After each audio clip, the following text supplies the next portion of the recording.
Emmanuel Dutheil, autre photographie, celle de l'encadrement des loyers qui fait son retour.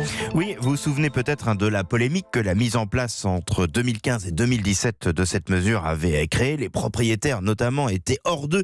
Ils avaient même réussi à faire annuler ce dispositif devant la justice. Mais voilà, quand la porte est fermée, on peut souvent passer par la fenêtre et c'est un petit peu le cas ici. Le gouvernement a fait passer une nouvelle loi autorisant le retour de l'encadrement des loyers et le préfet d'Île-de-France a pris récemment l'arrêté qui fixe un loyer de référence au mètre carré par quartier. C'était indispensable pour permettre le retour de cette mesure. Les loyers seront donc à nouveau encadrés à Paris dès le 1er juillet de cette année. En tout cas, c'est une mesure symbolique.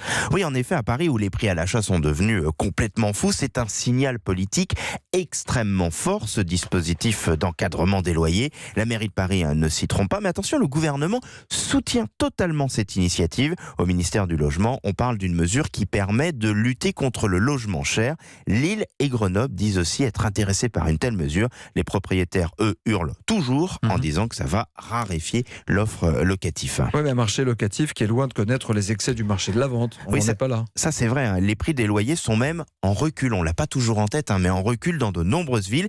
Et quand ça progresse, c'est souvent inférieur à l'inflation. L'an dernier, les loyers ont par exemple reculé de quasiment 2% à Montpellier, de 0,6 à Strasbourg ou à Nantes. Ce sont les chiffres de Clameur, qui est le spécialiste de l'immobilier locatif. Et même à Paris, où les loyers sont bien évidemment quand même extrêmement chers, bien les progressions sont paradoxalement assez limitées. Ça fait quelque temps que le prix des loyers stagne ou baisse un peu en France. Alors on pourrait se dire pourquoi ? Eh bien, la raison principale, ce sont une fois de plus les taux d'intérêt. Comme ils ont fortement reculé, eh bien de nombreux locataires peuvent enfin acheter un bien immobilier. Les locataires les plus aisés, notamment, ne sont donc plus sur le marché.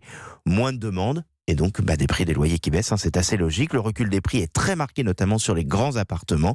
Mais le revers de la médaille, c'est que le parc immobilier privé a tendance à se dégrader. Comme les propriétaires louent un petit peu moins cher et surtout moins facilement, ils ont tendance à faire moins de travaux, surtout que pour certains d'entre eux, même quand tout va bien, ils en font pas beaucoup. Ouais. Donc là, clairement, avec l'encadrement des loyers, on est sur une mesure très exceptionnelle à Paris et vraiment symbolique. Mais on sait que la politique est aussi faite de beaucoup de symboles. Merci beaucoup Emmanuel Dutheil. C'était le Zoom Écho sur Europe.